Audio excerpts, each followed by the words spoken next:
क्या भारत के space sector को प्राइवेट करने के बाद से भारत में चंद्रयान 3 जैसे मिशन सफलता पा रहे हैं? आइए जानते हैं इस टॉपिक को कि किस प्रकार से स्पेस टेक ट्रांसफॉर्मेशन हो रहा है भारत में और इससे आने वाले समय में इंडिया किस प्रकार से बिलियन ऑफ डॉलर को अर्न कर सकता है। नमस्कार, मैं हूं रोमेश उपाध्याय।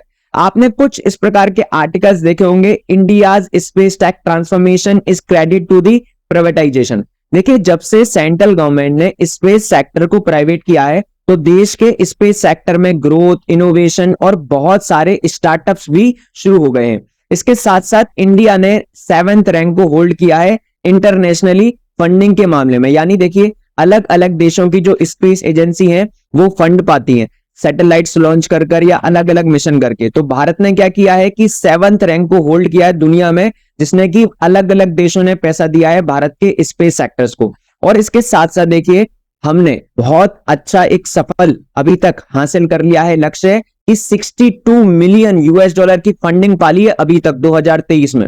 और पिछले साल की यदि कंपैरिजन करेंगे तो पिछले साल से हमने 60% की ग्रोथ देखने को मिली है इस साल। यानी पिछली साल से हमने अभी तक 60% ज्यादा अर्न कर लिया है स्पेस सेक्टर में। और इसके साथ साथ देखिए, अभी भारत का जो स्पेस सेक्टर है उसमें आपको ग्रोथ देखने को मिल रही है, इनोवेशन देखने को मिल रहा है। और space tech startup ecosystem Bharat में एक एटमॉस्फेयर ऐसा हो गया है कि बहुत सारे एंटरप्रेन्योर्स, बहुत सारे स्टार्टअप्स आपको स्पेस सेक्टर में देखने को मिल रहे हैं। और इनको एक फ्यूल सा मिल गया है। सरकार ने भी कई हद तक सपोर्ट किया है अलग अलग गवर्नमेंट स्कीम के माध्यम से, जिसकी मदद से हमारे देश में जो प्राइवेट कंपनीज हैं वो भी कई हद तक स्पेस में इन्वेस्ट करें। और इसके साथ साथ देखिए, एक रिसेंट रिपोर्ट पब्लिश हुई टेक ट्रैक्शन के द्वारा 11 अगस्त 2023 को इन्होंने बताया कि India rank 7th in terms of funding with in the international space tech landscape. तो ये अच्छी बात है कि दुनिया में हम 7वें पायदान पर आ रहे हैं स्पेस टेक में फंडिंग के लिए। तो आने वाले समय में हम इससे बिलियन ऑफ डॉलर अर्न कर सकते हैं, बट हमें अपने स्पेस सेक्टर को थोड़ा डायनेमिक करना होगा। इसमें बहुत सारी नई चीजें और जोड़नी पड़ेंगी, नई टेक्नोलॉजी को जोड़ना पड़ेगा।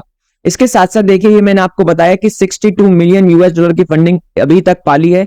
पिछले साल की यदि हम बात करें 2022 की, तो हमने 112 मिलियन यूएस डॉलर की फंडिंग की थी, पाई थी स्पेस सेक्टर में। 2021 में मात्र 96 मिलियन यूएस डॉलर था। और यदि आप पहले की बात करेंगे, जब से हमने स्पेस सेक्टर को प्राइवेट नहीं किया था, वहां पर फंडिंग बहुत कम और इन्वेस्टमेंट बहुत कम आपको देखने को मिलेगा। देखिए, हमने 2010 से लेके 2019 के बीच में मात्र 35 मिलियन यूएस डॉलर को अर्न किया या फंडिंग पाई थी स्पेस सेक्टर में। यानी प्राइवेट करने के बाद से हमें अच्छे रिजल्ट्स देखने को मिल रहे हैं। और हमारे जो मिशन थे, जो पहले कहीं हद तक फेल हो जाया करते थे, उसमें भी एक तरीके से सक्सेस देखने को मिल रही है। और जो इंडिया अभी मिशंस करता है उसमें प्राइवेट इन्वेस्टमेंट भी आपको देखने को मिलती है। इसके साथ साथ देखिए, India emergence as a potent player in the space tech. तो भारत के पास ये पोटेंशियल है कि दुनिया में हम स्पेस सेक्टर में बहुत कुछ नया कर सकते हैं और भारत का तिरंगा दुनिया में लहरा सकते हैं। इसके साथ साथ देखिए, भारत ने 381 सैटेलाइट्स को प्लेस किया है लो ऑर्बिट में। और इंडिया ने एक यूके बेस्ड कंपनी है OneWeb, राइट, इसकी भी सैटेलाइट्स को लॉन्च किया है, 36 सैटेलाइट्स को लॉन्च किया है। तो ये हमारे लिए बहुत अच्छी बात है कि दुनिया के देश हमारे पास आ रहे हैं, इसरो के पास आ रहे हैं सैटेलाइट्स को लॉन्च करने के लिए। तो इससे भी हम सैटेलाइट लॉन्च करके पैसा अर्न कर सकते हैं। उसके बाद देखिए, भारत क्या कर रहा है कि भारत का जो प्राइवेट सेक्टर है वो अलग अलग प्रकार से सैटेलाइट्स को लॉन्च करता है। जैसे कि प्रैक्टिकल एप्लीकेशंस के लिए, सैटेलाइट बेस्ड कम्युनिकेशन के लिए, जो कि आप फोन सिग्नल्स के लिए होती हैं। उसके बाद ब्रॉडबैंड, OTT, 5G, इन सारी चीजों के लिए भारत की जो प्राइवेट कंपनी है वो कहीं हद तक लीड कर रही है। इसके साथ साथ देखिए, गवर्नमेंट जो बजट आया था 2023, वहां पर भी सरकार ने इनिशिएटिव्स लिए थे कि किस प्रकार से प्राइवेट कंपनी को सपोर्ट किया जाए कि वो स्पेस सेक्टर में निवेश करें। और देखिए, इंडिया की जो सेंट्रल गवर्नमेंट है उसने क्या किया कि 0% GST रिजीम किया सैटेलाइट्स के लिए, कि यदि कोई प्राइवेट कंपनी इसमें निवेश करती है उसको हम 0% GST लेंगे उससे, राइट। और इसके साथ साथ सरकार की एक स्कीम है PLI, जिसको आप बोलते हैं प्रोडक्शन लिंक्ड इंसेंटिव स्कीम। इसके माध्यम से सरकार अलग अलग सेक्टर में प्राइवेट इन्वेस्टमेंट को बढ़ाना चाहती है, जिससे देश की ग्रोथ बढ़े, देश के अंदर एम्प्लॉयमेंट बढ़े और भी देश की तरक्की हो। इसी प्रकार से PLI स्कीम लॉन्च की गई थी सैटेलाइट मैन्युफैक्चरिंग के लिए गवर्नमेंट के द्वारा। इससे भी क्या होगा कि कहीं हद तक प्राइवेट इन्वेस्टमेंट आपको बूस्ट होगा देश के अंदर। और देखिए, ग्लोबल स्पेस इंडस्ट्री की बात करें तो बिलियन ऑफ यूएस डॉलर की इंडस्ट्री है, बहुत ज्यादा पैसा कमा सकते हैं आप इस इंडस्ट्री से। तो इंडिया ने क्या करना है कि इंडिया को अपनी जो स्पेस टेक्नोलॉजी है उसमें बहुत इनोवेशन और करनी है, जिसकी मदद से हम पूरी वर्ल्ड में ग्लोबली कई हद तक और ज्यादा ग्रो कर सकें। देखिए अभी क्या क्या हो रहा है, यदि हम ग्लोबली बात करें तो यहाँ पर आपको 3D प्रिंटिंग रॉकेट कंपोनेंट्स बनाते हैं ग्लोबली कंपनीज, और कमर्शियल स्पेस टूरिज्म, बहुत से लोग क्या करते हैं कि स्पेस टूरिज्म करते हैं, और रीयूजेबल लॉन्च व्हीकल्स की मैन्युफैक्चरिंग होती है, एस्टेरॉयड माइनिंग, बहुत सारी चीजें आपको देखने को मिलेंगी। तो स्पेस सेक्टर तो बहुत बड़ा है, इसमें बहुत कुछ नया अभी करने को बाकी है भारत के लिए, और बहुत कुछ नया आने वाले समय में होगा।